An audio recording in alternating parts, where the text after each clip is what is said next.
কর্পূর ছায়াছবিটা রিলিজের অপেক্ষায় আছি।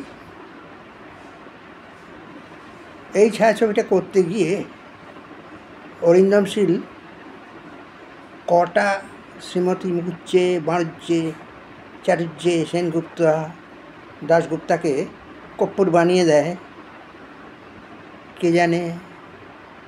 বেশ কিছুদিন তিনি ডুবসাঁতার দিয়ে আবার ভেসে উঠেছেন এই কামকাতুর মানুষটি।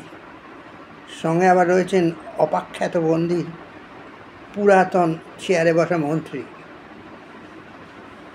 চলচ্চিত্র শিল্পের মাসিহা। আর রয়েছেন উঠতি বয়সের মস্তধারী একজন রাজনৈতিক প্রচার কর্মী।